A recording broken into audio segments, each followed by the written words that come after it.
반갑습니다. 잘 지내셨어요? 우리 오늘 18과 예수님을 믿지 않는 이유인데, 예수님을 믿어야 영생을 얻을 텐데, 또 하나님의 자녀가 되고 천국에 갈 텐데, 예수님을 믿지 않는 것이 얼마나 큰 불행인가 우리는 다 알고 있습니다. 근데 도대체 예수님을 왜 안 믿는가? 여기에 대하여 예수님이 직접 하신 말씀에 오늘은, 그죠? 니네가 나 안 믿는 이유를 예수님이 직접 하셨어요. 그래서 오늘 과는 무지무지 중요한 거예요. 그렇게 이해를 하시면 될 것 같아요. 여러분, 신앙생활을 하다 보면 갈등은 생기죠? 그죠? 우리 213페이지 세 번째 문단 보시면 이렇게 나와요. 신앙생활을 하다 보면 언제나 갈등이 오게 돼 있다. 왜 갈등이 오는 거냐? 아주 간단해요. 신앙생활이 왜 갈등이 오냐면은 우리 인간은 눈으로 보고 손으로 만져야 하는 육체를 가지고 있어요. 근데 신앙은 보이지 않는 영역에 관한 것이에요. 그래서 언제나 갈등은 존재하는 거예요. 그래서 뭐가 필요하냐? 이 보이지 않는 세계에 대한 보이는 사람이 가지는 갈등을 점프하는 계기가 필요해요. 결단이 필요하다는 거예요. 그래서 이제 그 안으로 진입해 들어가면, 이제 어느 궤도에 올라가면 그런 게 없지만은, 처음에는 항상 연약한 신앙을 가진 사람들은 갈등을 하게 되어 있는 거다. 그래서 여기 빌리 그레이엄 목사님 얘기도 나오잖아요. 그죠? 이 사람이 상당히 유명해졌을 때인데도 찰스 템플턴이라고 하는 친구가 기독교를 버리고 떠나갔을 때 이분도 갈등을 했던 거예요. 내가 성경 믿고 예수님 전하는 것이 혹시나 세상에 뒤떨어진 옛날의 사고 구조 아닌가라고 하는 갈등을 무지하게 했다는 거 아니에요. 그리고 나는 하나님을 믿고 여기에 내 인생을 걸기로 결단을 하면서부터 그 무서웠던 의심과, 그죠? 그 억압이 풀려나고 새롭게 하나님의 사람으로 점프하게 되는 계기가 되었다는 얘기를 지금 해놨지 않습니까? 그러므로 언제나 신앙에는 갈등이 있는 거다. 초창기에는 더 많다. 그죠? 그러니까 여러분, 신앙에 갈등하는 사람에 대해서는 너무 이렇게 매몰차게 말할 수 있는 건 아니죠. 언제나 그럴 수 있는 것이고, 그런 과정을 잘 극복할 수 있도록 돌보고 격려해 줄 필요가 있는 거죠. 자, 우리가 지난 시간에 예수님이 왜 하나님의 아들인가에 대하여 유대인들이 물을 때에 예수님은 세 가지로 아버지와 나와의 관계를 말해 주었어요. 왜 내가 아들인지를 세 가지를 말했죠. 그게 맨 마지막 두 줄부터 나오죠. 첫째, 나는 나 스스로 행하지 않고 아버지가 보여주시는 그대로 행한다. 아버지의 뜻에 100% 순종한다. 순종에 있어서 아버지와 내가 하나라는 거예요. 순종에 있어서. 여러분, 누구의 말을 100% 순종하는 사람이 있다면 그 명령에 관해서는 명령하는 사람과 순종하는 사람은 하나죠. 그죠? 첫째가 순종이고, 두 번째는 또한 아버지는 그런 나를 완전히 사랑하신다. 여러분, 사랑에서 하나라는 거예요. 둘이 완전히 사랑하게 되면 그 사랑에서 둘은 연합하는 거예요. 하나가 되는 거예요. 세 번째, 그리고 모든 것을 아버지가 나에게 다 보여주셨다. 나는 아버지의 완전한 계시자이다. 계시에서 하나라는 거예요. 다시 말하면 하나님은 예수님에게 알려주지 않은 것이 없다는 거예요. 그럼 아무리 뛰어난 예언자라 할지라도 하나님의 것을 다 아냐? 하나님에 대해서 다 압니까? 100% 아니잖아요. 그러니까 세 가지에서 아버지와 나는 하나라는 거예요. 첫째, 순종에서. 둘째, 사랑에서. 세 번째, 계시에서 완벽하다는 거예요. 더군다나 예수님을 공경하라고 하나님께서는 예수님에게 인류의 모든 심판권까지 맡겼다. 그죠? 그렇게 얘기를 한 거죠. 자, 이제 신학적 인식론이라는 말이 나오고 그 밑에 예수님을 통해서만 하나님을 알 수 있는데, 예수님은 이렇게 주관적인 아버지와 자신과의 관계를 말씀하신 후에 유대인들이 어떤 생각을 하는지를 알기 때문에 또 한 번 얘기를 오늘 하게 되는 것인데, 그게 뭐냐 하면은 214페이지에 나오는 성경 구절이에요. 내가 만일 나를 위하여 증언하면 내 증언은 참되지 아니하되. 이 말씀을 왜 하시냐 하면은 율법에 이 증언이 효력을 가지려면 한 사람이 주장해서는 안 된다는 법칙이 있습니다. 반드시 둘 이상이 의견이 같아야만 증언으로서의 가치가 있는 것이다. 근데 내가 하나님의 아들이다 라고 나 혼자 말하면 속으로 그런다는 거죠. 자기 혼자 떠들면 어떡해? 누군가가 또 거기에 동조를 해줘야지 라고 유대인들이 생각하고 있는 걸 예수님이 아시고 이 말을 먼저 꺼내셨다는 거예요. 그래서 내가 아버지와 나는 하나라는 것을 충분히 증명했지만 너희들을 위해서 내가 하나님의 아들인 증거를 객관적으로 말해주마 하고 오늘 세 가지를 또 말씀하는 거예요. 첫째가 뭐예요? 215페이지로 가서 예수님이 하나님의 아들이신 세 가지 증거, 객관적 증거를 말해주면서 첫 번째 증거가 뭡니까? 세례 요한, 너희들이 그렇게 위대하다고 생각하는 세례 요한이 나보고 뭐라고 그랬냐? 나는 그의 신들매를 들기도 신발끈을 풀기도 감당할 수 없다. 그러면서 예수님 보고 보라, 세상 죄를 지고 가는 하나님의 어린 양이로다. 구약의 모든 제사를 예배를 완성하는 진정한 예언된 메시아라고 세례 요한이 얘기했잖아. 인간 중에 가장 큰 첫째 증거가 설명되죠. 그러니까 나 혼자만 얘기하는 게 아니라 세례 요한도 내가 하나님의 아들이라고 말한 것이다. 자, 두 번째 216페이지. 둘째로 예수님은 요한의 증거보다 더 큰 증거가 있다. 그게 뭐냐? 하나님이 예수님을 통하여 이루시는 모든 놀라운 사건들. 그죠? 예수님이 행하시는 모든 기적들. 그게 하나님이 예수님을 보내셨다는 증거라는 거예요. 그래서 원래 그랬잖아요. 제가 기적이라고 하는 것은 기적 자체를 보고 내 문제를 해결하는 데 기적의 목적이 있는 게 아니라고. 그죠? 예를 들면 5천 명에게 떡을 먹였다. 그럼 배고픈 사람의 배고픈 문제를 해결하는 것을 우리는 보면서 와, 저분만 따라다니면 언제나 밥 굶지 않고 살 수 있겠다. 사람은 그렇게 문제 해결에 집중하지만 예수님의 기적을 베푼 의도는 그 문제 해결이 목적이 아니고, 그죠? 내가 생명의 떡이며 하늘로부터 온 진정한 생명의 양식이라는 걸 가르쳐 주려고 했다는 거 아니야. 그러니까 기적의 목적은 뭐냐면 하늘을 보게 만드는 도구라는 거예요.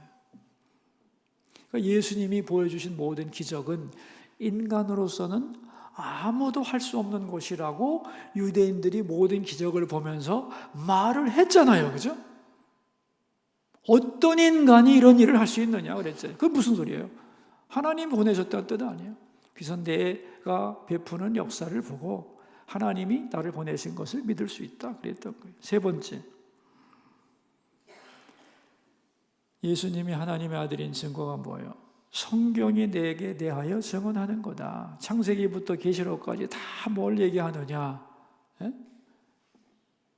메시아가 온다는 얘기 아니겠어요?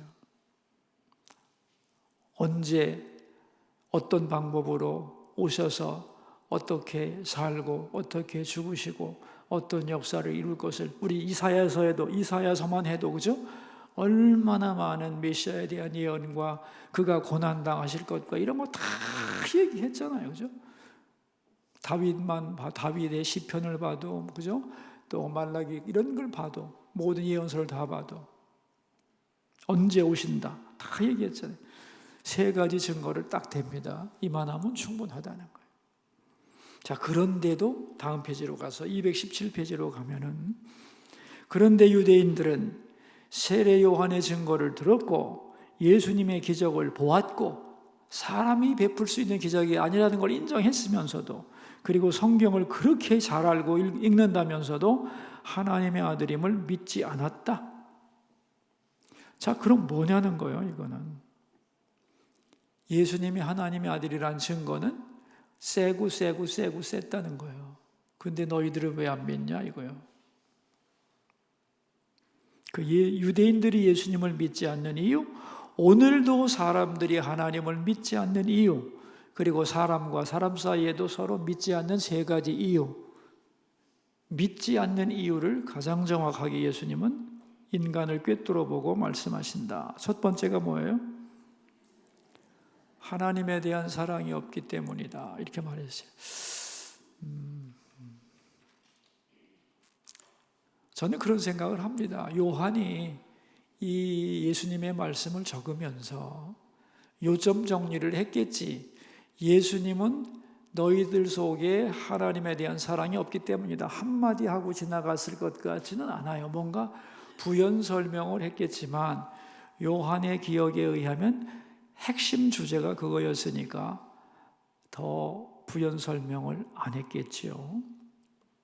예를 들면 이런 거예요.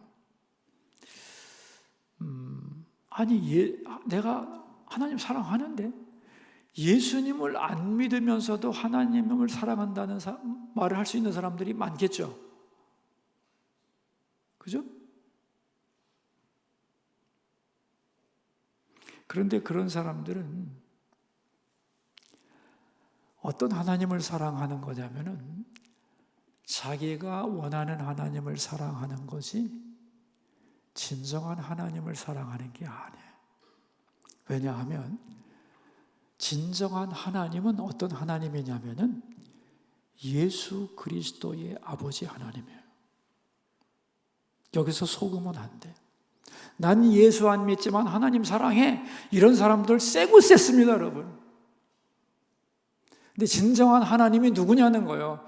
그런 얘기 했었죠, 아고스틴이. 하나님의 숫자는 사람만큼 많다고. 예? 각자가 다 생각하는 하나님이 있다니까? 지가 어떤 하나님을 상상하고 그 하나님 좋아하는 것이 진짜 하나님 사랑하는 거하고 같다 틀리다? 틀린 거지. 진짜 하나님은 어떤 하나님이에요? 성경이 말하는 진짜 하나님은 예수 그리스도의 아버지 하나님이에요. 그러니까 자기가 원하는 하나님을 사랑하는 거지 진정한 예수 그리스도의 아버지 하나님을 사랑하는 게 아니에요. 그러므로 하나님을 사랑한다면 예수님을 사랑하게 되어 있어요. 그리고 예수님을 통하지 않고는 진정한 아버지 하나님을 알 수도 없어요. 그죠? 그러므로 예수를 안 믿으면 진정한 하나님을 사랑할 수 없어요. 맞아요? 아마 이런 설명을 예수님이 해주셨을 것 같아요. 왜냐하면 제가 여러분에게 너희 속에 하나님에 대한 사랑이 없기 때문이다. 그 이유를 첫 번째로 들고 넘어가려고 하니까 여기 뭐 보충 설명이 필요하겠다 싶어서 지금 얘기해 준 거 아니에요. 예수님도 하셨을 거다라고 보여져요. 그때 녹음기가 있어가지고 다 녹음해가지고 뭐 요한복음 쓸 때 다 그걸 갖다가 녹취해가지고 했으면 요한복음이 뭐 21장으로 끝나겠어요. 한 500장쯤 되겠지. 아마 그랬을 거다 이렇게 생각합니다. 그러니까 하나님을 사랑한다고 해서 그 사람이 진짜 하나님을 제대로 사랑하는 거 아니다. 예수님의 아버지인 하나님이 진짜 하나님이고, 그죠? 그 진짜 하나님을 알려면 예수님을 통하지 않으면 불가능하고, 그래서 하나님을 사랑하지 않음과 예수님을 사랑하지 않음이 딱 일치되는 거다, 그런 얘기입니다. 그러니까 나를 사랑하지 않는다는 것은 너희들은 진짜 하나님을 사랑하지 않는다는 뜻이다, 그런 뜻이에요. 그러니까 이제 우리는 하나님을 무지하게 사랑한다고 예수님 앞에서 수없이 자랑했던 유대교의 모든 지도자들의 하나님 사랑은 다 뭐가 되는 거예요? 예? 가짜가 되는 거예요. 가짜가. 자, 두 번째요. 218페이지. 두 번째 이유는 뭐예요? 인간이 자기 영광을 추구하기 때문이라는 거예요. 너희가 서로 영광을 취하고 유일하신 하나님께로부터 오는 영광은 구하지 아니하니 어찌 나를 믿을 수 있느냐 그랬어요.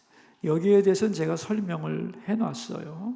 그런데도 읽으면서 이해가 잘 안 됐을 거다 하는 생각을 가지게 됩니다. 너와 나 사이에도 자기 영광에 붙들린 사람은 상대방의 영광을 인정을 못하게 돼 있어요. 영광에는 항상 싸움이 붙게 돼 있거든요. 이 사람에게 영광을 돌리려면 저 사람에게 영광 돌릴 수가 없어요. 자기에게 영광 돌리면 하나님께 영광 못 돌린다, 그런 얘기를 했잖아요. 그죠? 그래서 여기 여러분의 인생을 생각해 보세요. 자기에게 영광을 돌리고 내 힘으로, 내 능력으로, 내 노력으로 살아왔다고 생각하는 사람은 하나님께 영광 안 돌린다. 하나님이 언제 도와줬냐? 내가 죽도록 일해가지고 성공한 거지. 이런 사람에게는 하나님의 영광이 안 보인다는 거예요. 그러나 자기 영광을 내려놓으면 내가 산 게 내 힘이 아니었다 라고 고백하고 내 영광을 내려놓으면 하나님 은혜로 살았다는 게 바로 느껴지게 돼 있다는 거예요. 그게 인생의 구조입니다, 여러분. 그런데 여기 예수님이 중요한 말을 했어요. 하나님께로부터 오는 영광이라는 표현을 했는데 우리 218페이지 마지막 두 줄입니다. 하나님께로부터 오는 영광이란 무엇일까요? 인간은 죄인인데 스스로 구원받을 힘이 없어요. 그래서 하나님이 자기의 아들을 대신 보내서 십자가에 죽게 하시고 그 십자가의 죽음을 자기 사건으로 받아들이는 자에게 주시는 의, 그죠? 그 의를 붙잡는 게 하나님께 영광을 돌리는 거란 말이죠. 근데 이 하나님의 영광에 대해서, 그러니까 하나님의 사역의 내용이 하나님의 영광의 내용이에요. 그죠? 근데 그 하나님의 영광 속에는 뭐가 들어있느냐? 인간의 영광을 부정하는 얘기가 들어있잖아요. 인간의 구원 가능성이 인간에게 있어요, 없어요? 없으니까 하나님이 자신의 아들을 주시면서, 그죠? 구원하기 위해 아들을 보낸 거 아닌가? 복음 속에는 뭐가 들어있는 거예요? 그리고 예수님의 오심 속에는 뭐가 들어있는 거예요? 인간의 영광에 대한 부정이 들어있는 거예요. 근데 여기 하나님의 영광에 대한 상대 용어가 뭐냐면 인간의 영광인데, 인간의 영광을 한마디로 뭐라고 부르느냐? 휴머니즘이라고 부른다. 휴머니즘을 뭘로 번역해요? 인본주의, 인간이 근본이라는 거잖아요. 신본주의는 하나님께 영광이고 인본주의는 인간에게 영광 아니에요. 그럼 이 두 개가 공존할 수 있는 거냐 이거예요. 공존할 수 있어요? 있냐고요? 없어요. 인간이 자기 영광을 추구하는 한, 아니 예를 들면 내가 공부 많이 하고 착한 일 많이 하고 참선을 많이 하고 득도를 해서 구원받을 수 있다고 생각하는데 왜 십자가를 붙들겠어요? 그게 자기 영광을 추구하는 거 아니에요. 나의 지성과 나의 도덕성과 나의 의지의 극대화가 구원으로 간다고 한다면 그거 자체가 인간의 자기 영광이죠. 그래 안 그래요? 그래서 다 종교도 인본주의적으로 흘러가는 거예요. 기독교 빼고는. 유대교도 율법을 지킴으로 구원받는다. 그죠? 불교도 자기가 깨닫고 각하게 되면 팔만대장경의 한 가운데 글자가 뭐냐? 깨달을 각자입니다. 깨달으면 된다는 거예요. 네가 부처임을 깨달으면 된다는 거예요. 나는 비교 종교를 해봤기 때문에 개인적으로 어떤 생각을 하냐면은 나는 이론적으로는 모든 종교인이 다 돼봤어요. 죽음에 대한 연구를 하면서. 그래서 내가 돌아버리는 줄 알았어요. 기독교의 목사가 스님의 구조를 이해하기 위해서 불경을 읽으면서 스님의 구조로 돌아가다 보니까 머리가 도는 것 같고 힌두교 구루도 돼봤고 그러면서 생각했어요. 이게 다 미혹이다. 참 무지무지한 미혹이다. 깨달았어요. 인간에게 영광을 돌리는 한 하나님의 영광을 받아들일 수 있다 없다? 예? 없어요.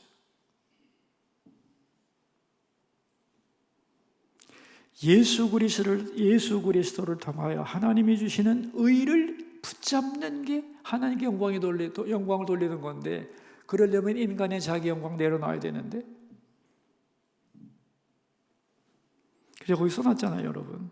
219페이지 두 번째 문단에 올림픽 때가 되면 뭐 사람들이 막 열광하고 뭐 금메달 따면 뭐, 이거는 근본적으로 왜 상을 주느냐? 인간이 어떤 능력을 가지고 있느냐를, 즉 인간의 가치를 극대화했기 때문에 인간들이 주는 상이라는 거예요. 그렇죠? 그러면 그 밑에 마지막 두 번째 문단 밑에서 셋째 줄, 그러나 성경은 인간의 자기 영광을 인정하지 않습니다. 그러므로 자기 영광을 구하는 사람들은 하나님의 영광을 거부합니다. 그래서 믿지 않는 겁니다. 너희들이 나를 믿지 않는 이유는 너희들이 스스로 너희들을 믿기 때문이다, 그런 얘기 아니에요.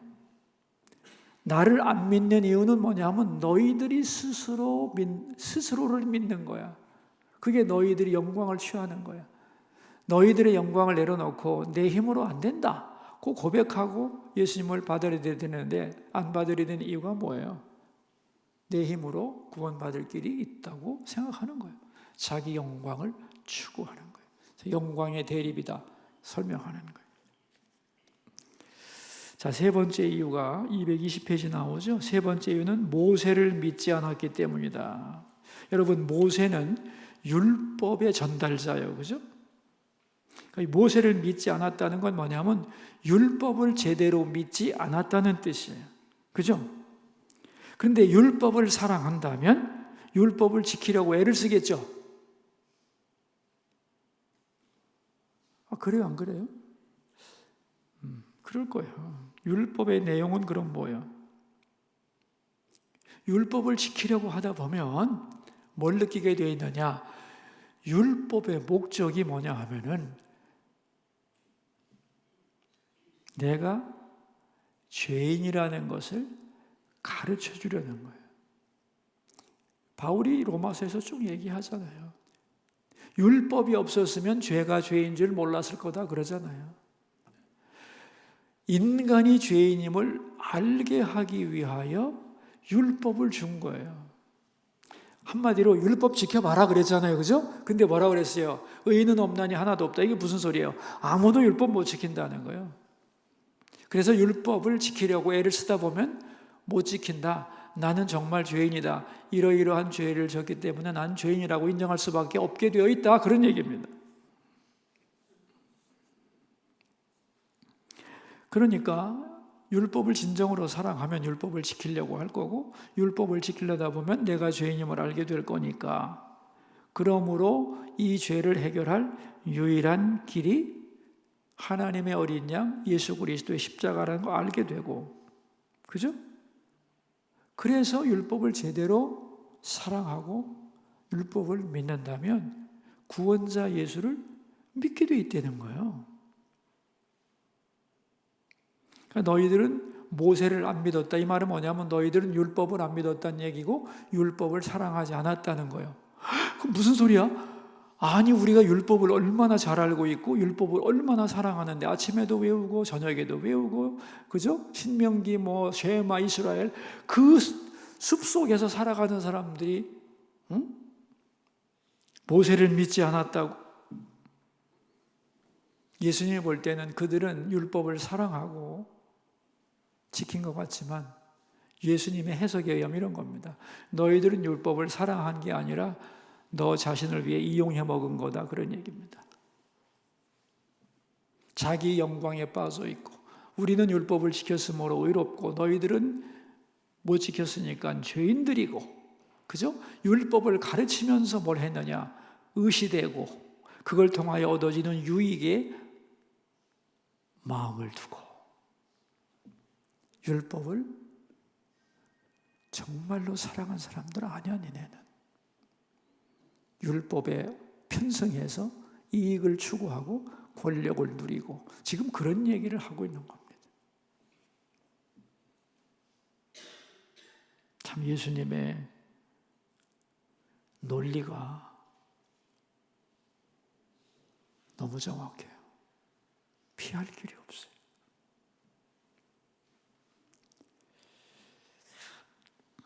그래서 우리 221페이지 셋째 문단, 221페이지 세 번째 문단, 예수님을 믿지 않는 이유는, 같이 읽읍시다. 예수님께 있지 않습니다. 믿지 않는 사람들에게 있는데, 첫째, 그들이 하나님을 사랑하지 않고 자기를 사랑하기 때문이고, 하나님의 영광이 아니라 두 번째, 자기 영광을 취하기 때문이고, 세 번째는 성경을 믿지 않기 때문이다. 이 세 가지가 다 결합이 돼서 예수님을 안 믿는 것으로 나타난다는 거예요. 그 다음 문단 재밌죠? 하나님은 우리가 믿으려고 하면 믿을 만큼 증거를 주시고, 믿지 않으려고 뺀질거리면 의심할 만큼만 보여준다는 거예요. 그래서 너라는 인간이 어떤 인간인가를 그대로 하나님 앞에 노출시킬 수밖에 없도록 만든다는 거예요. 그래서 믿음은 내가 정말 하나님 앞에서 어떤 사람인지를 분명하게 드러내준다는 거예요. 그러므로 증거가 없어서 믿지 못했다고 떠들어댈 건데, 하나님 앞에 가서는 꼼짝도 못할 거다, 그런 얘기입니다. 자, 오늘도 세상은 예수님 때와 똑같다. 오늘도 사람들이 예수님 안 믿는 사람들의 마음 구조를 얘기하고 있는 거죠. 첫째가 뭐예요?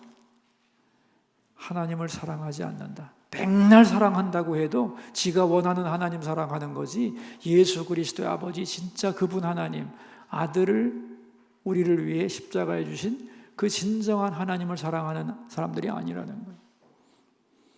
그 다음에 계속해서 자기 영광, 자기의 가능성을 기대하고 있다는 거예요. 여러분, 우리가 인간의 영광을 내려놓고 내 구원의 가능성을 완전히 부정하고 나면 십자가밖에 붙을 게 뭐가 있어요? 예? 아니, 나는 산속에 들어가서 100년을 득도를 한다고 해도 나는 내가 그렇게 될 수 있는 인간이 못 된다고 나는 생각합니다. 예? 내가 봉사를 10억 년 동안 충성을 다해도 천국에 들어갈 만큼 의로워지지 않는다고 나는 믿거든요. 나는 내 영광을 부정합니다. 인간의 영광을. 그래야 하나님의 영광이신 십자가를 붙드는 거예요. 안 그래요? 그 다음에 하나님 말씀을 창세기부터 계시록까지 수없이 나오는 그 말씀, 성경 잘 안다고 하면서도 자기식으로 이해한 거지. 그죠? 창세기부터 끝까지 다 예수님 얘기 아닙니까? 메시아를 보내겠다, 어떻게 오신다, 어떻게 사시고 어떻게 죽고 다시 오신다까지.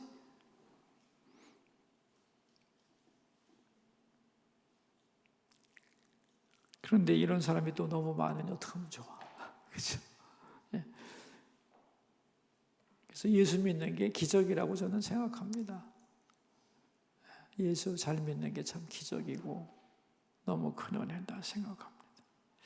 자, 우리 마지막 문단인데, 그럼 어떻게 병든 관계, 잘못된 신앙을 회복할 수 있을까요? 먼저는 자기 영광을 십자가 앞에 내려놓아야 합니다. 그래서 왜 우리 잘 부르는 찬송, 천부여 의지 없어서 손들고 옵니다. 그죠? 주 나를 박대하시면 나 어디 가리까? 내 죄를 씻기 위하여 피 흘려 죽으신 주님께로 내가 나옵니다. 그거밖에 더 있어요. 자기 영광을 내려놓지 않으면 안 된다, 그런 얘기고요. 자, 우리 문제 풀어봅시다. 문제 1번. 예수님은 사람들이 성경을 상고하면서도 왜 자신에게 오지 않는다고 말씀하셨습니까?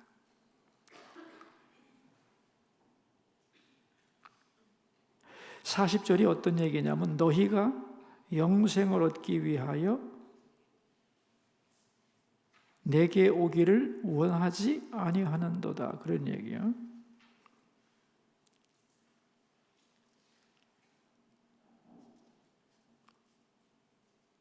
예수님은 사람들이 성경을 상고하면서도 왜 자신에게 오지 않는다고 말씀하셨습니까? 이 대답이 굉장히 어렵네요. 한번 점프를 해야 되는 대답이네. 이런 얘기입니다. 성경이 나에 대하여 말씀하고 계시는데 성경을 보면서도 왜 나를 거부하느냐? 그죠? 지금 그런 얘기잖아요. 이 대답은 성경을 믿지 않는다는 거예요.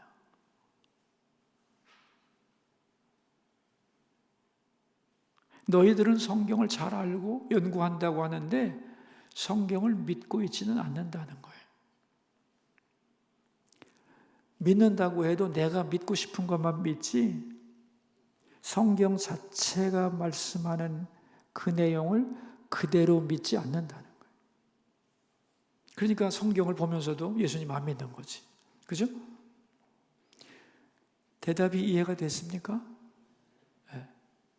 그냥 질문에 즉답을 하게 되면 질문의 포인트가 안 맞는 것 같아서 설명을 해준 거예요, 제가. 2번. 예수님은 그들 안에 무엇이 없다고 하셨습니까? 다만 하나님을 사랑하는 것이 너희 속에 없음을 알았노라. 예수님은 너희들 안에 뭐가 없다는 거예요? 하나님을 사랑하는 게 없다. 사랑하면 믿어질 텐데 사랑하지 않는 거예요. 자기를 사랑하는 거예요. 그리고 말씀도 안 믿는 거예요. 하나님을 사랑하고 하나님의 말씀을 정말로 믿으면 당연히 예수님 믿게 되죠.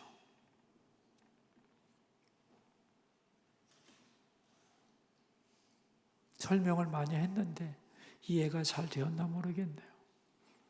이해가 잘 되었기를 바랍니다.